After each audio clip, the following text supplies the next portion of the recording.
To make lemon tea, I have a saucepan of water.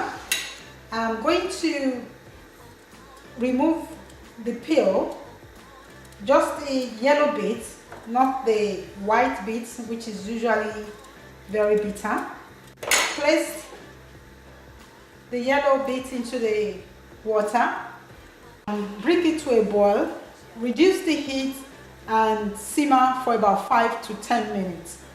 The lemon is ready. It's nice and yellow, and I'm going to pour it over a strainer.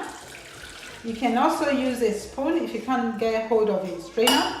Remove the lemon zest, and you can keep this, cool this down and use it for iced tea, or you can serve hot.